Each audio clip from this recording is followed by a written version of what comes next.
Então, pessoal, nessa aula a gente vai abordar o tema da replicação. Só que a gente não consegue falar de replicação se a gente não perfez os temas que a gente falou nas aulas anteriores. Então, a gente viu a estrutura do DNA, pessoal, vocês estão vendo o DNA aqui, ó, que ele se compacta, ele faz isso com auxílio das estonas, que é uma área que é bem conhecida, mas ele sofre compactações sucessivas, como vocês estão enxergando aqui, em diferentes níveis. Falávamos naquela oportunidade que são compactações que ainda precisam ser compreendidas.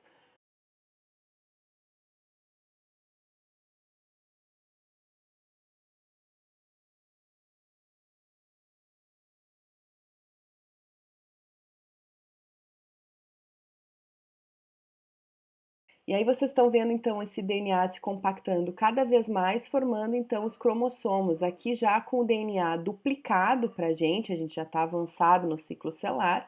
Né? Vocês estão vendo os cromossomos aqui se ajeitando, tentando se alinhar aqui na região, no equador do fuso.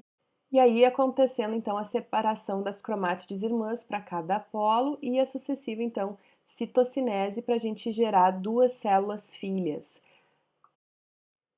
E toda essa informação agora que vocês criaram, toda essa base que vocês criaram, vão servir para essa aula que a gente vai ter então de replicação. E em que momento que está essa replicação da vida da célula, pessoal? Quando eu mostrava para vocês essa imagem aqui, ó, sobre o ciclo celular, e a gente falou a respeito de cada fase, quando a gente chegou na fase S, que é subsequente à fase G1, a gente falou que era nesse momento aqui que acontecia então a replicação do DNA. E nessa oportunidade eu falei para vocês, isso aqui vai ser tema da nossa próxima aula, que é hoje, que é o que nós vamos conversar. Então, nas duas aulas anteriores que a gente já teve, nós conversamos a respeito de toda essa estruturação que tem aqui. Nessa aula agora, a gente vai falar a respeito dessa estruturação aqui, mas nós teremos que resgatar alguns conceitos, algumas informações que a gente tinha visto lá na nossa primeira aula sobre o DNA. Mas afinal de contas, o que é essa replicação da qual a gente está conversando? Então essa imagem ela é bem ilustrativa no que é realmente a replicação. Replicar é duplicar o DNA, é a gente conseguir duplicar o nosso material genético, para que depois, lá no ciclo celular, quando a gente separar, né, as cromátides irmãs para cada polo da célula, cada célula tem uma cópia do DNA, então, proveniente da célula mãe. Então, isso é a replicação. Então, todo momento que a gente falar de replicar, duplicar o DNA, pessoal, é isso aí, é de uma molécula a gente transformar em duas. Mas como que esse processo ele vai se dar? E para que a gente entenda o que está acontecendo aqui, a gente invariavelmente tem que lembrar de algumas coisas que nós conversamos lá na aula 1. Vamos fazer isso agora. Lá na nossa aula sobre DNA, a gente comentou a respeito de um ponto que é importante a gente relembrar nesse momento, aonde a gente viu que a adenina pareia com timina. E quando ela pareava, ela formava ligações de hidrogênio aqui, ó, como vocês estão vendo. Aonde a tendência da adenina com a timina é formar duas ligações de hidrogênio, como vocês estão enxergando aqui. A guanina, em contrapartida, vai parear com a citosina. E ela forma, então, três ligações de hidrogênio, como vocês bem lembram. Uma outra informação que a gente falou é que o DNA ele é extremamente estável, pessoal. E ele precisa ser estável na sua estrutura e por isso que ela tem toda a constituição que a gente enxerga aqui, toda a complexidade que ela tem, né, que nós conversamos já, para deixar então essa molécula estável. Bom, e por que esse dado, então, que nós estamos falando sobre o pareamento A com T e G com C, por que a gente está conversando sobre isso nesse momento da replicação? A célula usa dessa característica de pareamento aqui para fazer a replicação. Vamos ver como é que isso acontece. Então, agora que a gente lembrou um pouquinho dessa questão dos pareamentos, vamos olhar para essa imagem aqui e vamos pensar o seguinte: se a gente quisesse replicar essa molécula de DNA que a gente tem aqui. Uma das coisas que a gente teria que se preocupar é essa sequência de bases nitrogenadas que a gente está vendo aqui, ó, ela tem que ser rigorosamente copiada para o DNA, então, que a gente vai gerar a partir da replicação. Essa sequência aqui, ela precisa ser copiada da forma adequada. E como é que a célula conseguiu, em parte, propiciar que isso acontecesse? Isso é feito da seguinte maneira, pessoal. A gente não tem a presença aqui de duas fitas que formam a dupla hélice de DNA aqui? A gente tem uma fita aqui e a gente tem a outra fita aqui. Se a gente rompesse as ligações de hidrogênio que a gente tem estabelecida entre as bases aqui, ó, a gente não poderia utilizar cada fita dessas aqui como molde para cada um dos DNAs que a gente vai formar a partir da replicação? Sim, e é isso que a célula ela usa. Ela vai usar cada fita como molde para a geração do outro DNA. E se vocês olharem com atenção, vocês vão ver que em cada DNA que foi feito a partir da replicação, a gente tem aqui, ó, essa fita aqui que derivou e que está sendo mostrado para vocês por meio da mesma coloração, né, de laranja e amarelo, do DNA parietal. E ambas têm, então, uma fita derivada do DNA parietal. Essa fita aqui, pessoal, ela vai servir, então, como molde para a fita que vai ser sintetizada, que é essa fita em vermelho aqui para vocês. Isso também está acontecendo aqui na outra molécula de DNA que está aqui. Então, essa fita molde aqui, a partir do momento que aqui, por exemplo, a gente tem uma base citosina, pelo entendimento de como que as bases se pareiam, o que a gente teria que ter na outra fita, não é uma guanina? Se nessa aqui a gente tem uma adenina na sequência, o que a gente esperaria na outra fita? Uma timina. E assim se segue, pessoal. Se eu tenho uma timina aqui, aqui eu tenho uma adenina. Então, essa fita aqui vai servir como molde. Molde como? Dizendo qual é a sequência das bases que precisa estar na fita que vai ser constituída nova, para que a gente tenha, então, no final, uma dupla fita de DNA. Isso significa que cada cromátide irmã lá, quando a gente pensa no ciclo celular, quando a gente pensa na anáfase, que elas vão ser separadas, isso significa que cada DNA presente em cada célula filha, uma das fitas veio da célula mãe. E por isso que a gente diz então que a replicação ela é semi-conservativa, ela conserva em parte. Por quê? Porque a gente vai ter a presença no DNA filha de uma fita que foi sintetizada nova, mas a outra fita ela deriva então do DNA parietal. Então é um processo que ele é semi-conservativo, ele conserva em parte. Uma é nova e uma serviu como molde e vem então do DNA parietal. E a gente percebe então como é importante essa compreensão do pareamento dos pares de base. Isso permite a replicação, porque a célula consegue ver o que ela precisa ter, qual é a sequência que ela precisa ter na fita nova que vai ser sintetizada. Bom, e toda a replicação para que esse processo aqui, né, da formação de um DNA parietal, a gente forme duas DNAs filhas, todo esse processo vai ser feito por um grupo de proteínas que em conjunto a gente chama então de maquinaria da replicação, que é o que a gente vai ver um pouquinho mais detalhado agora na sequência. E aí eu pergunto para você, será que essa ruptura das ligações de hidrogênio que precisa ocorrer, será que ela acontece em qualquer região do DNA? Por onde começa o processo de replicação? Aonde que vai começar, né, esse processo? Então, a replicação, pessoal, não vai acontecer em qualquer local, ela vai acontecer em locais pré-determinados. E que locais são esses? A gente chama de origens da replicação, que são sequências bem determinadas presentes no DNA. Então, aqui, ó, tá sendo mostrado para vocês uma dupla fita de DNA, mas de uma forma muito mais simplificada, né? E aqui, então, seria uma região correspondente à origem de replicação, onde vocês têm uma sequência aqui que é reconhecida como um local para que se inicie ali a replicação. Essa região origem de replicação, ela é reconhecida por proteínas muito específicas, que são as chamadas proteínas iniciadoras, e que possuem a capacidade de se ligar a essa região específica, não a outra, a essa região específica, e fazer então a ruptura daquelas ligações de hidrogênio que se estabelece entre as bases nitrogenadas dessa região. E ela começa então a romper. E ao fazer isso, então, ela cria aqui a presença da fita de DNA aqui e fita de DNA aqui que não estão associadas mais pelas ligações de hidrogênio. Isso permite então que toda a maquinaria de replicação, todas aquelas proteínas que vão efetivamente fazer o processo de replicação do DNA, elas consigam se alocar e aí sim sintetizar as novas fitas de DNA, baseado aqui nesse molde e nesse molde que está aqui. E essa maquinaria, pessoal, ela vai avançar tanto para esse lado quanto para esse lado, até então que ela consiga replicar todo o DNA. E talvez vocês estejam se perguntando, pessoal, mas Fernanda, como é que essas proteínas iniciadoras podem simplesmente chegar e romper essas ligações de hidrogênio? Algo que até parece meio perigoso para o DNA, né? Ser tão suscetível assim. Talvez esteja em choque com a informação que a gente tinha visto lá na aula sobre DNA e cromossomos, que essa estrutura aqui, ó, ela é extremamente estável, o DNA ele é estável, ele precisa ser para perpetuar ao longo da nossa vida. Só que aí tem uma particularidade, pessoal. A origem de replicação é uma região que ela não é grande, pessoal. Ela é formada por uma sequência de nucleotídeos pequeno. Então, se a gente for pensar em romper todas as pontes de hidrogênio concomitantemente de todo o DNA, é muita energia que se gasta.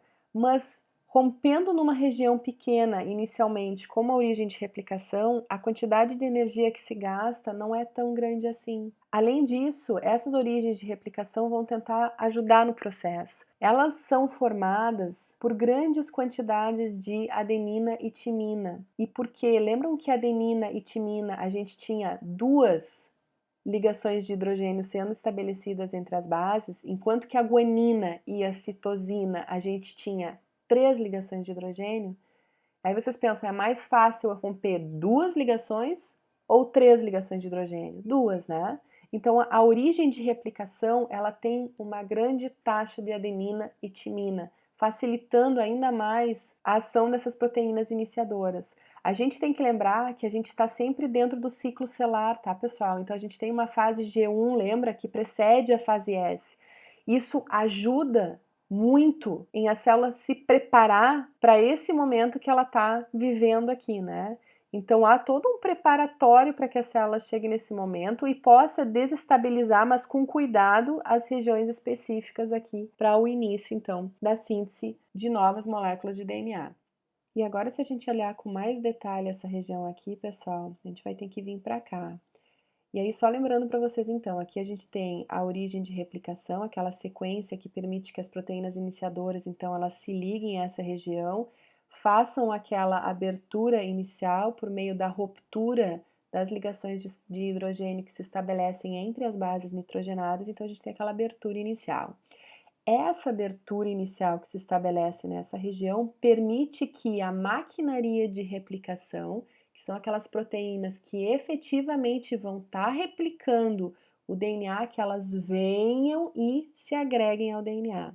Só que se vocês bem observam, a gente vai ter o DNA sendo replicado da origem em uma direção e da origem em outra direção. Então, isso faz com que 2 maquinarias de replicação sejam colocadas a partir da origem, uma nessa extremidade aqui e outra nessa extremidade aqui. E que, portanto, o DNA ele vai estar sendo sintetizado nessa direção e nessa direção aqui. Isso economiza tempo, pessoal, da célula. Então, já que a replicação a gente vai ter que replicar aquele monte de material genético que está no núcleo das nossas células, se ela se replicasse somente de um lado, isso levaria o dobro de tempo para a célula. Se ela faz simultaneamente tanto para esse lado quanto para esse lado, evidentemente que ela vai realmente economizar tempo em estar realizando então a replicação desse DNA. Em função disso, pessoal, a gente diz que a replicação ela é bidirecional, ou seja, ela vai acontecer nas 2 direções. E essas forquilhas, pessoal, elas se movem rapidamente. Se a gente pegar numa célula humana, ela se move em torno de 100 pares de nucleotídeos por segundo. Então, essa forquilha ela vai rapidamente, tanto para um lado, evidentemente, quanto por outro. Mas aí a gente para e pensa, pessoal, se a gente pega uma célula humana em que a gente pega lá um cromossomo que tenha um tamanho médio entre todos os cromossomos que fazem parte do nosso genoma. Esse cromossomo ele vai ter aí em torno de 150 milhões de pares de nucleotídeos. Pois bem, então quer dizer que essa maquinaria, essa forquilha que anda em torno de 100 pares de nucleotídeos por segundo, significa que ela vai levar muito tempo para replicar. Mas aí a gente para refletir, será que a gente tem somente uma origem de replicação? Ou será que no caso das células humanas a gente tem mais de uma origem de replicação? Então, será que a gente começa por um único lugar ou a gente tem vários lugares aonde a gente vai iniciar essa replicação, ou seja, várias origens de replicação. Então, se a gente pega a célula humana, a gente vai ter a presença de vários cromossomos, aonde cada cromossomo vai ser composto, então, por uma molécula de DNA linear. Se a gente pegar, como eu estava falando anteriormente para vocês, um cromossomo de tamanho médio, um único cromossomo, a gente vai encontrar ali em torno de 150 milhões de pares de bases. Agora, se a gente for para um genoma que é menor, né, aonde a gente for para uma bactéria, por exemplo, que geralmente então tem o seu DNA nessa conformação circular que vocês estão vendo, ela vai ter em torno aí de 4,6 vezes 10 na 6 pares de nucleotídeos, mas isso pensando no genoma inteiro dela, não como nós estávamos comentando no nosso, que 150 milhões de pares de bases é referente a um único cromossomo de tamanho médio ainda, não é nem do maior que a gente tem. Então imagina a quantidade de DNA que tem que ser replicado nas nossas células. Em contrapartida, quando a gente compara, né, com a bactéria. A bactéria, portanto, pessoal, tem uma única origem de replicação, geralmente, associada ao seu DNA. Então, tem uma única sequência que vai recrutar, né, aquelas proteínas iniciadoras que a gente estava comentando anteriormente, e aí sim desencadear a replicação desse material genético. No nosso, pessoal, o que a gente vai ter? A gente vai ter várias origens de replicação, para que a replicação ela comece em vários pontos do nosso DNA e assim a gente consiga encurtar o tempo que levaria se a gente tivesse uma única origem de replicação em uma única molécula linear de DNA. Então isso economiza o tempo sem, no entanto, prejudicar a acurácia do processo que a gente já entendeu, né? A gente já viu que é extremamente importante. Então aqui só para mostrar para vocês, né, pessoal, essa questão de várias origens de replicação. Aqui é aquela mesma imagem que a gente já tinha visto, só para relembrar para vocês que a origem de replicação, então, é uma sequência específica localizada no DNA, que vai ser uma região rica em ATs, por ter, então, duas pontes de hidrogênio, ao contrário do C e do G, que já tem três, então fica mais fácil a ruptura da dupla ligação ao invés da tripla, e que é um sítio, então, que as proteínas iniciadoras, elas reconhecem, se ligam e começam então a atuar clivando as ligações de hidrogênio presentes entre as bases nitrogenadas. E com isso ocorre então a liberação aqui das duas fitas para que elas sirvam como moldes para a geração da nova fita de DNA, uma para cada então segmento do molde. Se a gente olhar para essa imagem aqui à direita, pessoal, o que acontece? A gente vê uma molécula linear de DNA aqui presente, e aqui está sendo apontado para nós duas origens de replicação, uma aqui e outra aqui, onde na realidade já começou o processo, né? As proteínas iniciadoras já abriram aqui essa região e já pode então inicializar o processo da replicação do DNA, a partir do momento então em que se estabelece a maquinaria de replicação na região aqui das duas forquilhas, né? Como vocês podem ver, pessoal, se a gente pega essa região aqui especificamente, a gente tem então aqui uma forquilha e aqui uma forquilha, para essa forquilha aqui, a replicação ela vai se dar nesse direcionamento para cá. Nessa forquilha aqui vai se dar nesse direcionamento aqui. Aqui a gente tem uma outra origem de replicação, onde já iniciou então o processo de replicação do DNA, que vai ser feito nessa forquilha aqui, vai ser feito nesse direcionamento, e nessa forquilha aqui vai ser feito nesse direcionamento aqui. A gente começa a observar a partir dessa imagem, pessoal, o seguinte detalhe: se a gente tivesse apenas essa região aqui de origem de replicação e não tivesse todas essas que estão aqui, essas outras três, olha o tempo que demoraria para que a replicação ela acontecesse em todo esse segmento de DNA. Como a gente tem 4 origens de replicação e, portanto, a replicação está acontecendo aqui nesse caso, concomitantemente nesses 4 locais aqui, ó, vocês concordam que vai ser muito mais rápida a replicação do que se tivesse apenas uma região aqui, uma origem de replicação e, portanto, um único sítio em que se pudesse replicar? Claro que sim, né? Assim, com os 4 locais replicando, fica muito mais rápido. E isso é um ponto importante quando a gente fala na quantidade de DNA que nós, humanos, temos nas nossas células. É muito DNA, pessoal, para duplicar.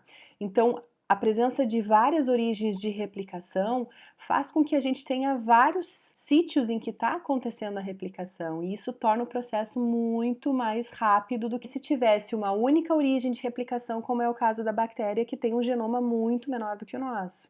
Então, para ela é viável, para nós não. E, portanto, a gente tem que ter várias origens de replicação para que o processo inicie. Só para que vocês tenham uma ideia, pessoal, aqui está representado somente 4 para vocês, né? Mas existem em torno de 30 a 50 mil origens de replicação que acabam sendo utilizadas no momento em que uma célula humana ela é replicada.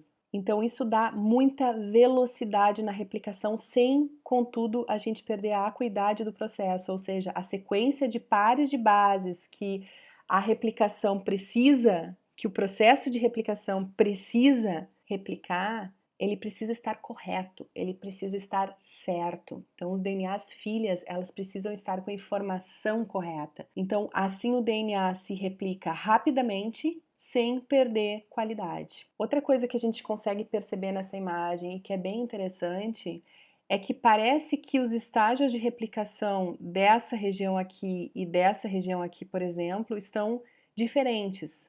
A impressão que nos dá, e eu espero que é o que vocês estejam percebendo, que essa região aqui iniciou o processo de replicação antes do que essa região aqui. E essa percepção, ela é potencialmente verdadeira, pessoal.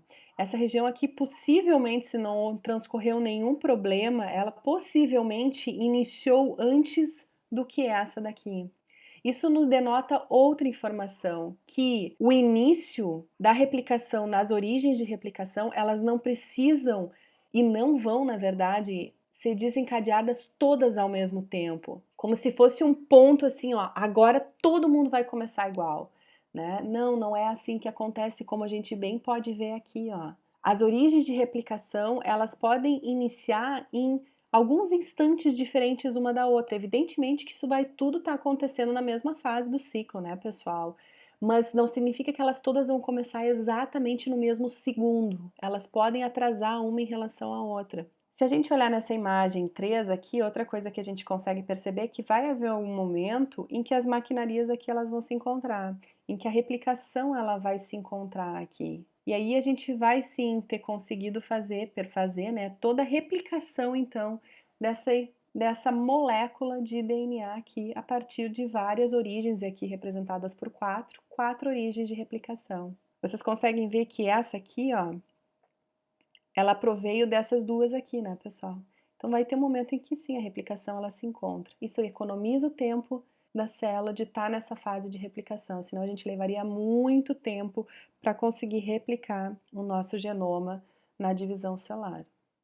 Bom, pessoal, e para que a gente compreenda então melhor a replicação, a gente vai vendo essas moléculas que efetivamente executam a replicação e que a gente chama então de maquinaria de replicação no transcorrer real de uma replicação de um DNA.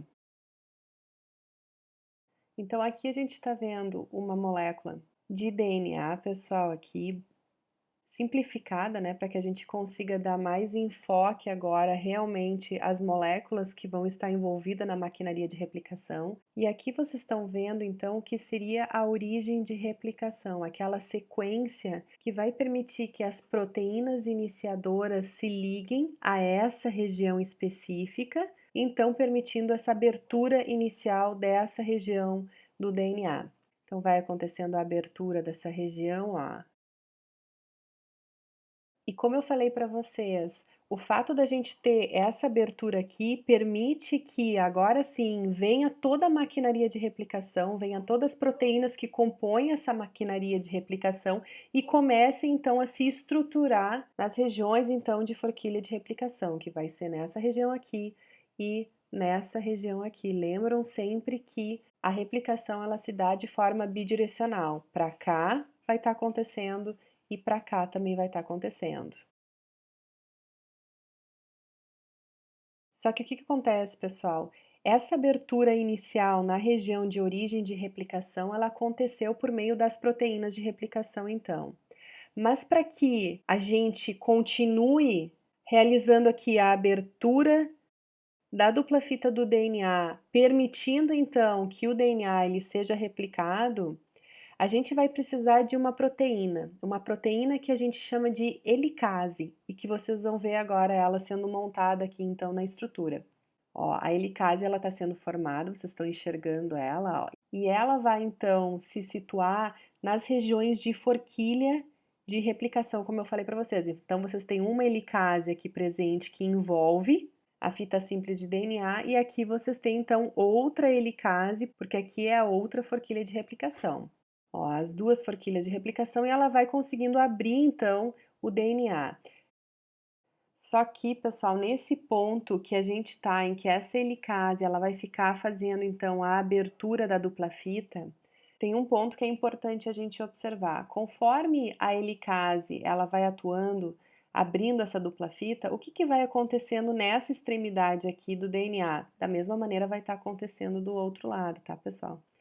A gente tem que lembrar que o DNA ele tem uma estrutura de dupla hélice. Então, conforme essa helicase ela vai atuando aqui, ó, ela vai gerando um certo problema em relação a essa parte aqui do DNA. Para conseguir exemplificar um pouquinho melhor esse problema, eu vou trazer um outro vídeo para que vocês vejam o que está acontecendo então nessa extremidade aqui com a ação da helicase. Então, pessoal, esse vídeo que eu vou mostrar para vocês, ele carece em qualidade, mas ele é muito bacana para a gente conseguir entender o que está acontecendo com o DNA, aqui representado por essa corda aqui para vocês, né? O DNA aqui dupla fita, com essa dupla hélice, né?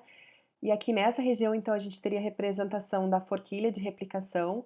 A gente possivelmente encontraria, né, a helicase aqui fazendo a abertura, então, da dupla fita de DNA. A atividade que a helicase faria, evidentemente, que está sendo representada por essas mãos aqui, né, que estão puxando para esses lados opostos, né, promovendo então a abertura da fita. Se a gente observar, pessoal, olha o que vai acontecer nesse segmento aqui, né, que seria a dupla fita do DNA.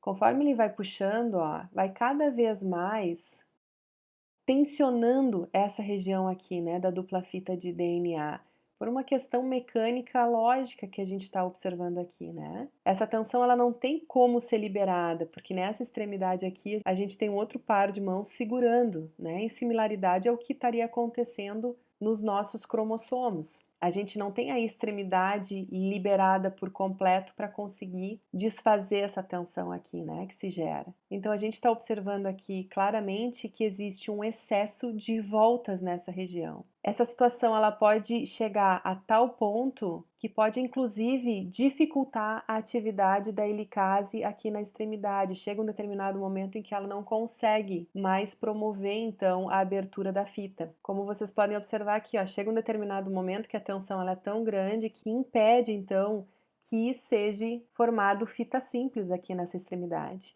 E é fácil da gente perceber, pessoal, que isso é uma situação que seria muito indesejada, já que a gente quer fazer a abertura da dupla fita para a gente conseguir fazer a replicação do DNA. Como é que a célula ela resolve isso, pessoal? Como é que ela consegue aliviar essa tensão? Ela usa para isso, pessoal, uma proteína que a gente chama de DNA topoisomerase, que é o que vocês estão enxergando aqui, né? O que essa topoisomerase ela vai fazer? Ela vai clivar uma das fitas de DNA, como vocês vão ver agora. Ó, ela vai se ligar, ela vai clivar e ela vai passar uma fita sobre a outra. E com isso, então, ela consegue reduzir o número de voltas e diminuindo, então, a tensão naquela região. Essas DNA topoisomerases, elas são extremamente importantes, né? Quando começa a aumentar muito, então, essa tensão na frente da forquilha de replicação em função da atividade dessas helicases. Então, pessoal, a gente perfez a primeira proteína que faz parte da maquinaria de replicação, que então é a helicase. Agora a gente vai ver uma segunda proteína que também faz parte da maquinaria de replicação e que é extremamente importante para o processo de replicação. Tanto é que muitas vezes ela é designada como coração da maquinaria de replicação. Ela está aparecendo aqui em verde na tela de vocês e o nome dela é DNA polimerase. E vocês vão ver então ela agora, pessoal, se ligando à fita simples aqui então de DNA. Então a DNA polimerase, ela é extremamente importante, porque ela é a proteína que vai estar catalisando a adição de nucleotídeos, então, na fita que está sendo sintetizada, baseado evidentemente na informação contida na fita molde que a gente está enxergando aqui nos tons de laranja e amarelo, a fita parietal da qual nós comentávamos anteriormente. Só que para que a DNA polimerase ela exerça sua função de catalisar a adição de novos nucleotídeos, ela tem algumas exigências. E uma dessas exigências é de que ocorra o correto pareamento da base. Então, se vier uma base aqui, por exemplo, e que não for a citosina, ela não vai parear de forma adequada com a guanina que está aqui. E assim, então, a DNA polimerase ela é impedida de seguir para frente. Então, vai ter que ser removido aquele nucleotídeo para que o nucleotídeo correto, então, venha e se pareia corretamente com a guanina que está aqui. Então, ela necessita um pareamento correto para o seu correto funcionamento, para o correto funcionamento da DNA polimerase, para que ela efetivamente funcione. Uma outra exigência da DNA polimerase é que ela vai, então, catalisar a formação de ligações fosfodiéster entre as extremidades 3' de uma cadeia crescente de DNA e o grupo 5-fosfato do nucleotídeo que vai ser incorporado, então, à nova cadeia em formação. Talvez essa exigência aqui, pessoal, ela pareça meio fora de mão agora nesse momento. Então, para que a gente compreenda ela da forma adequada, a gente vai olhar uma imagem que eu tinha mostrado para vocês lá quando a gente conversava a respeito da estrutura do DNA. Então, quando eu mostrei essa imagem para vocês, a gente comentava que aqui a gente tem a cadeia principal de açúcar e fosfato. E se a gente se transportar aqui para o lado, a gente vai conseguir ver ela com mais detalhes. Aqui vocês estão enxergando então o açúcar, aqui vocês estão enxergando o fosfato e aqui vocês estão enxergando então as bases nitrogenadas, só para lembrar para vocês. E o que a gente falava nesse momento? Que entre uma unidade nucleotídica e outra estabelece-se uma ligação fosfodiéster. E essa ligação que se estabelece entre eles é realizada entre o grupo 5' fosfato de uma unidade nucleotídica com o grupo 3' hidroxila de outra unidade nucleotídica. E aí então se forma a ligação fosfodiéster. Só lembrando para vocês que esse 3' aqui, né, e esse 5' aqui, ele se refere à numeração dos carbonos, lembrando que em cada vértice aqui, ó, a gente tem um carbono. E essa numeração, então, ela começa daqui, né? 1, 2, 3, 4 e aqui está o quinto carbono, só para lembrar para vocês. Então, é assim que se estabelece essa ligação fosfodiéster.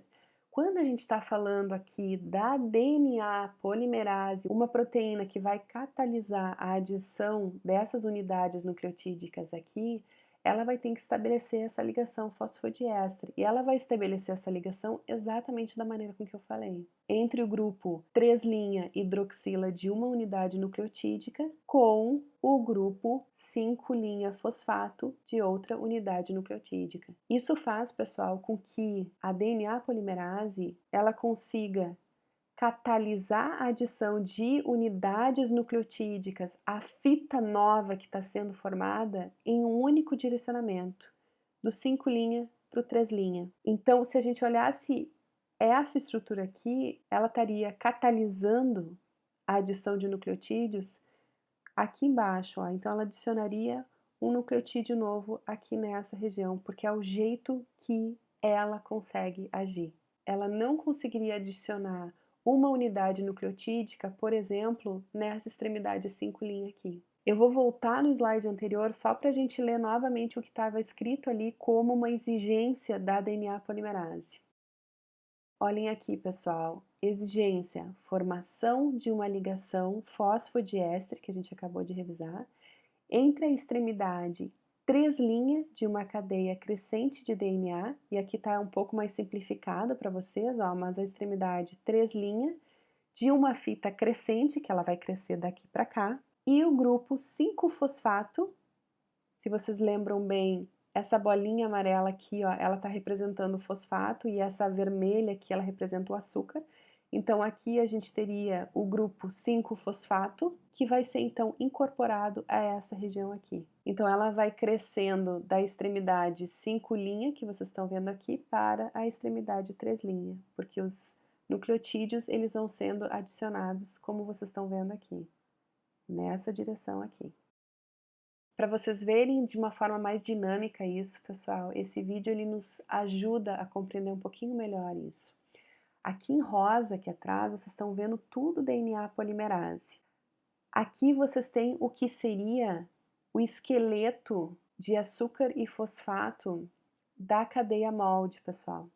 E aqui vocês têm, então, as bases nitrogenadas da cadeia MOLD, que está mostrando para nós que a próxima base nitrogenada é a A. Então, o que a gente espera que seja incorporado a essa cadeia, a essa fita nova que está sendo sintetizada aqui? Uma base nitrogenada T, de timina. E aqui, novamente, vocês estão vendo, então, o esqueleto de açúcar e fosfato da fita nova que está sendo sintetizada. Vamos ver como é que isso aí acontece.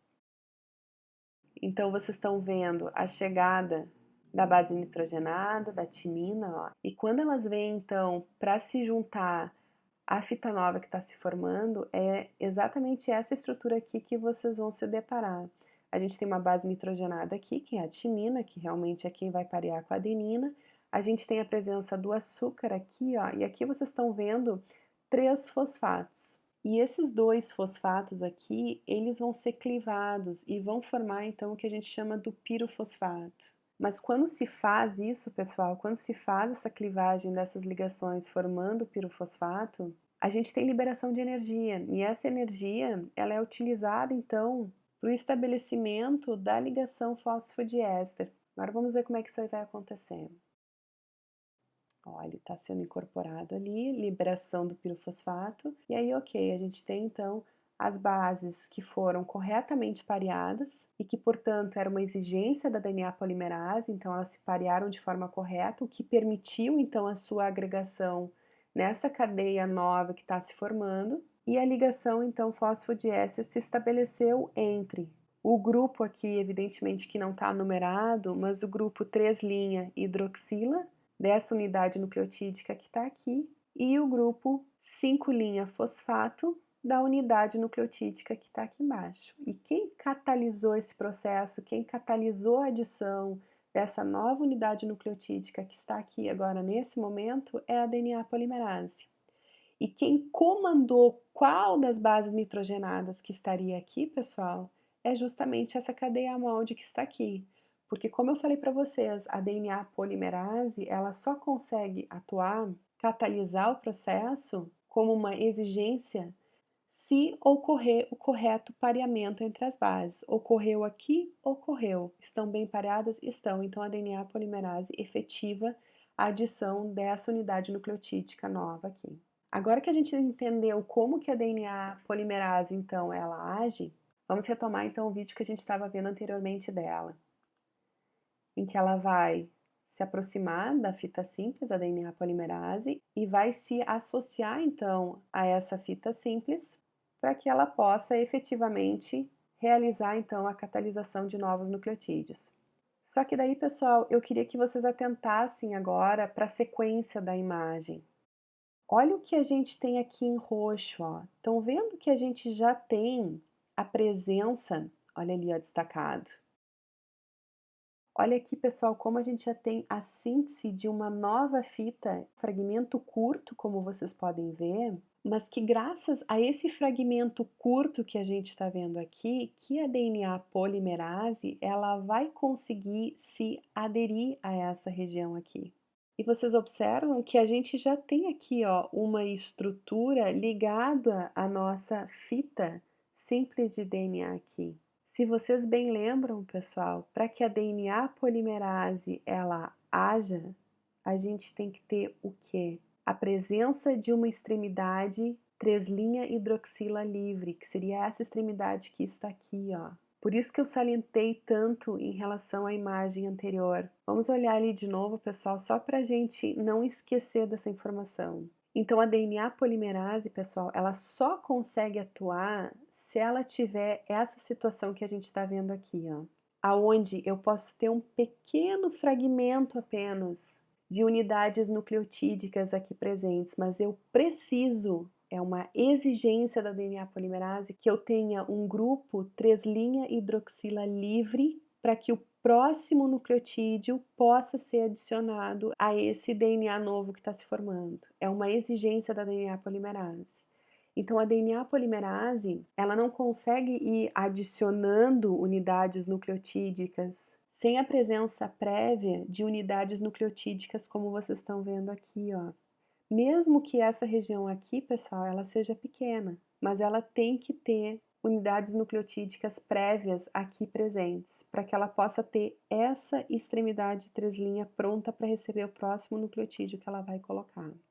E aí a gente começa a pensar, bom, se a DNA polimerase não consegue adicionar o primeiro nucleotídeo, porque ela já precisa de um fragmento, mesmo que pequeno, de unidades nucleotídicas para que eu tenha essa extremidade aqui, alguém vai ter que fazer esse trabalho. E realmente, pessoal, aí vai vir outra proteína que a gente vai comentar agora. Então, quem vai colocar esse segmento aqui que vocês estão vendo para permitir, então, essa extremidade com o grupo 3' hidroxila livre para que a DNA polimerase possa continuar catalisando então a adição de todos os nucleotídeos que precisam ser colocados aqui. Esse fragmento aqui, pessoal, a gente chama de primer ou iniciador, pessoal. Então vamos ver quem é a proteína que vai sintetizar esse fragmento inicial que a gente está vendo aqui. Essa proteína, pessoal, a gente chama de primase. E parece meio lógico que ela se chame de primase, já que aquele fragmento que ela sintetiza, a gente pode chamar de primer ou iniciador. Essa primase aqui, pessoal, ela é uma proteína que ' ela consegue iniciar uma nova fita simplesmente unindo nucleotídeos a ela. Ela não tem a necessidade de uma extremidade 3' como a DNA polimerase ela tem. Então aqui em azul claro vocês estão vendo essa primase e aqui vocês estão vendo uma fita de DNA simples, aonde se espera então que aconteça o pareamento. Como eu falei aqui, ela consegue ir simplesmente adicionando os nucleotídeos.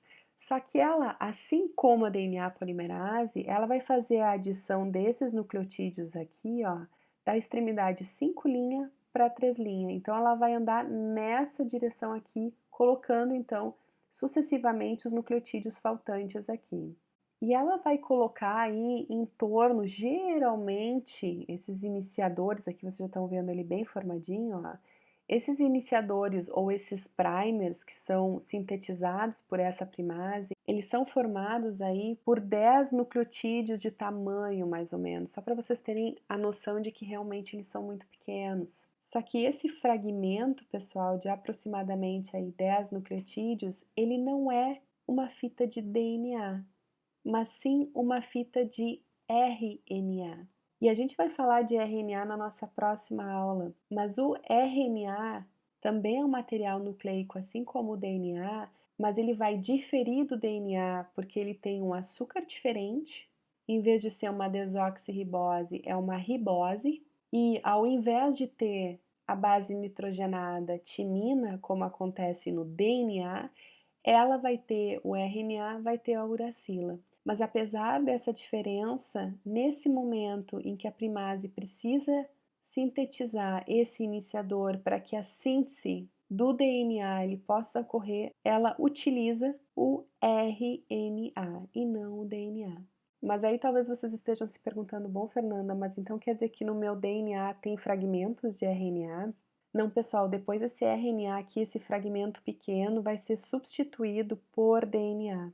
Ele não permanece aqui, ele só é um iniciador temporário. Depois ele vai ser, então, substituído por DNA. Bom, vamos ver então a primase atuando, pessoal. Aqui vocês estão enxergando ela, ó.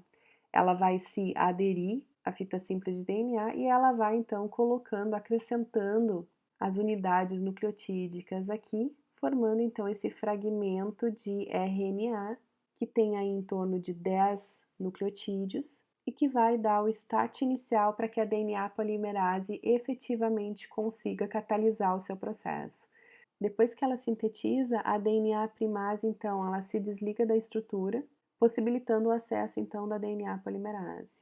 E agora sim, então, a gente vai poder ter o correto acoplamento da DNA polimerase. Só que para que a DNA polimerase ela se mantenha firmemente ligado à fita simples de DNA, vai ter uma proteína que vai ajudar nesse processo. E ela é chamada de grampo deslizante, ou em inglês sliding clamp, que vocês estão vendo aqui, ó, no vídeo de vocês, que é essa estrutura que vocês estão enxergando aqui em forma de anel. Se não existisse esse grampo deslizante aqui, pessoal, possivelmente a DNA polimerase, ela se desligaria da fita simples de DNA depois que ela sintetizasse uma pequena sequência de DNA, e não é o que a gente deseja. A gente quer que ela se mantenha ligada até que ela conclua, então, o seu trabalho. Só que para que esse grampo ele efetivamente consiga se montar ao redor da fita simples de DNA, ela vai precisar do auxílio dessa outra proteína que está chegando aqui em azul.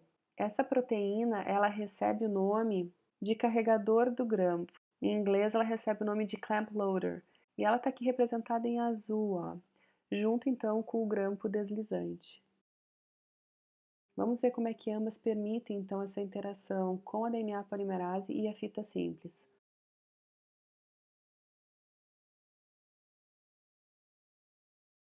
Ela abre então o anel e permite que este se feche ao redor da fita simples, como vocês estão vendo aqui. O carregador de grampo, então, pode ser desligado, como vocês estão vendo que ele é desligado, e aí vem, então, a DNA polimerase para se juntar à estrutura.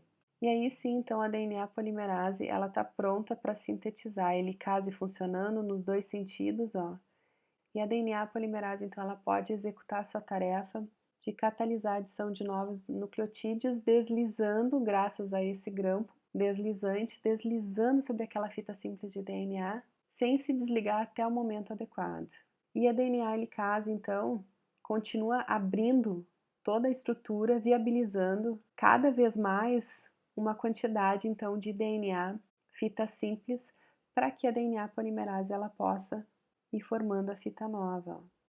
Bom, então agora que a gente viu, pessoal, os principais personagens da replicação e o que cada um faz dentro do contexto da replicação, olha o problema que surge agora. Se a gente tem, então, uma dupla fita de DNA que ela é aberta pela helicase, que é o que a gente estava conversando recentemente, a gente vai ter a presença aqui de duas fitas de DNA. E para que a gente forme, então, duas DNAs filhas, ambas vão ter que duplicar. E a partir daqui, então, a gente vai formar uma DNA filha aqui e outra DNA filha aqui.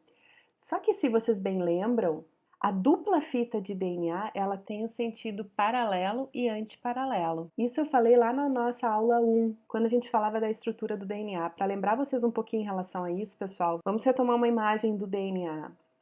Olha aqui, pessoal, quando a gente olha a dupla fita de DNA, com as suas bases aqui, e a sua cadeia principal de açúcar aqui e do outro lado, o que que a gente tem? Elas têm o sentido paralelo e antiparalelo. Lembram que essa seria a melhor conformação para a estrutura do DNA?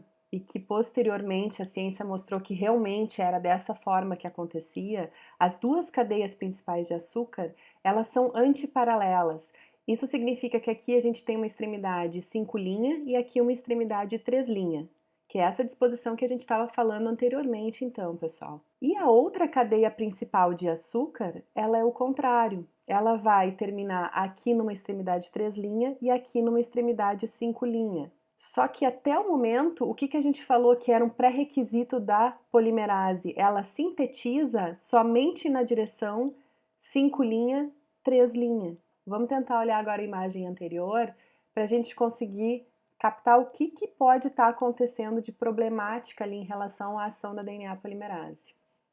O que acontece, pessoal? Lembram que a polimerase ela tem a exclusividade de sintetizar na direção 5' para 3'. Isso significa que esse DNA que está aqui, pessoal, ele tem esse direcionamento, 5' aqui, e vai para o 3' aqui, a extremidade 3'. Por isso que eu sei que a molde é o contrário. Aqui ela vai ser 5' e aqui a molde vai ser 3', porque essa polimerase ela está seguindo esse direcionamento aqui. Eu sei que ela está seguindo esse direcionamento, pessoal, pela forma com que ela está agregada aqui essa fita. E vocês vão ver agora no vídeo que realmente ela vai seguir essa via. Agora, se a gente pensa na fita de cima, nessa fita que está aqui, ó, ela é 3' aqui e lá a extremidade 5' dela. Então, quer dizer que essa nova fita de DNA, ela é 3' nessa extremidade e 5' nessa extremidade. Para que essa DNA polimerase que está ligada a essa fita sintetize o DNA no mesmo direcionamento que essa aqui de baixo, ou seja, nesse direcionamento aqui, indo em direção à helicase, essa DNA polimerase ela teria que ser capaz de sintetizar em que direção? Na direção 3', 5'. Mas a gente acabou de falar em vários momentos que a DNA polimerase ela tem como pré-requisito dela sintetizar na direção 5', 3'. Então significa que essa DNA polimerase aqui, ela não pode sintetizar o DNA nesse direcionamento aqui, indo em direção à helicase, como está fazendo essa aqui. Ela tem que fazer o inverso. Então significa que a DNA polimerase de uma das fitas, ela vai estar sempre agindo, atuando, se afastando da helicase, enquanto que a outra vai estar sempre atuando, indo em direção à helicase. Agora vamos ver no vídeo, pessoal, como é que isso acontece. Ó, tá indo ali, ó, a DNA polimerase, e a outra tá indo no sentido oposto, olha lá. Elas estão indo em sentidos opostos. No entanto, ambas estão sintetizando, pessoal, na direção 5', 3', ó. 5', 3 linhas. Você sempre tem que lembrar que tanto a fita que está aqui quanto a fita que está sendo sintetizada, ela vai ter aqui uma fita paralela e uma fita antiparalela. E aqui a lógica ela permanece, eu vou ter uma paralela e uma antiparalela.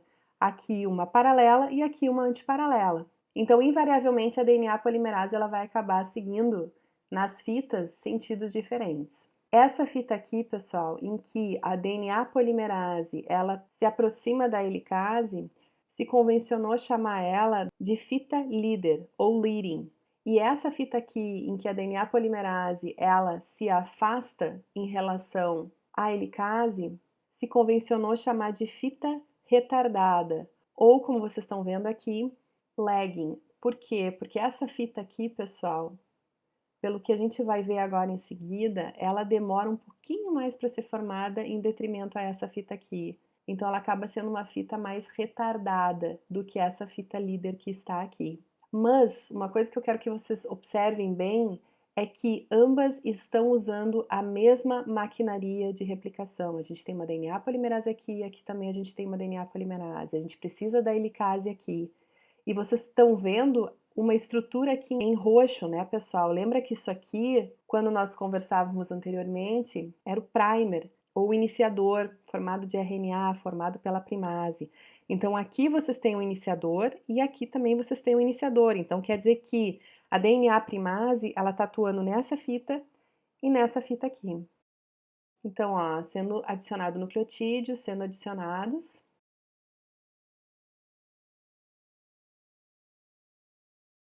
O próximo fragmento que precisa ser sintetizado, após a abertura, então, pela helicase, ele vai estar aqui, ó.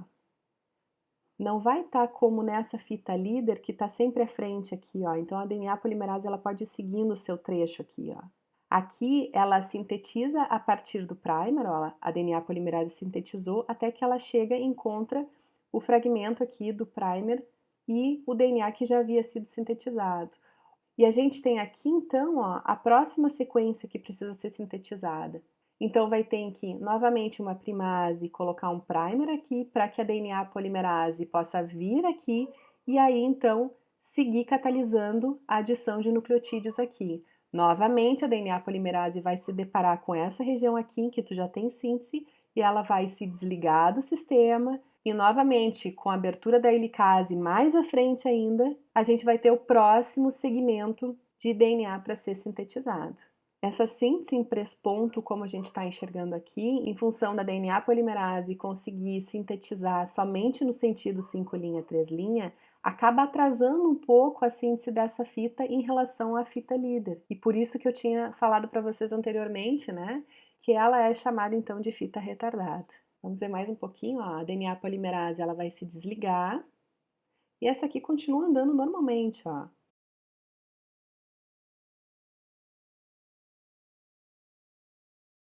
E aí vai de novo a DNA polimerase, já tinha um primer aqui na frente, tá, pessoal? Ó, vai a DNA polimerase de novo. E ela vai sintetizar até essa região aqui, ó. O que que acontece, pessoal? Esse DNA aqui, ó, que foi sintetizado e que encontra-se, então, entre esses dois primers, foi chamado de fragmento de Okazaki. Então, na fita retardada, a gente vai ter vários fragmentos de Okazaki. Então, ó, aqui a gente tem os fragmentos. Aqui um fragmento de Okazaki, ó, primer. Aqui um outro fragmento de Okazaki. E esse nome Okazaki, pessoal, foi em homenagem à pessoa que fez a descoberta, né, desses fragmentos. E a gente tem N fragmentos, ó. E aqui a gente tem apontado, então, pessoal, as regiões dos primers, ó, na fita retardada. É evidente, pessoal, que na fita líder a gente vai ter apenas um primer ali presente, porque ela não faz essas interrupções que a gente está vendo aqui. Só que como eu já tinha comentado com vocês quando a gente falou lá do primer da primase, essa molécula aqui é de RNA, né, pessoal? Então, o que que vai ter que acontecer agora? E a gente vai ver isso em especial em relação à fita retardada. Essas regiões aqui, ó, onde a gente tem o primer, elas vão ter que ser substituídas por DNA.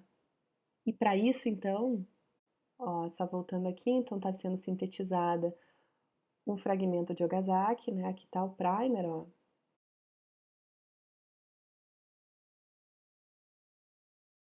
A fita líder aqui continua, né? Ela não tem essas interrupções. E aí vai vir então uma DNA polimerase também e vai fazer a remoção do primer e substituição então desse primer por fragmento de DNA. Ó, tá acontecendo a síntese.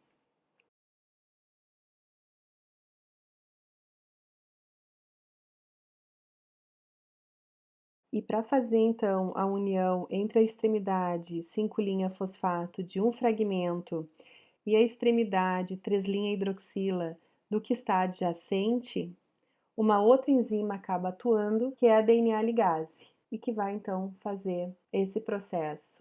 E aí então a gente tem a formação, ó, fez a ligação, e aí a gente tem então a formação da dupla fita duplicada nessa região. Evidentemente que aqui também vai ser removido, né, pessoal?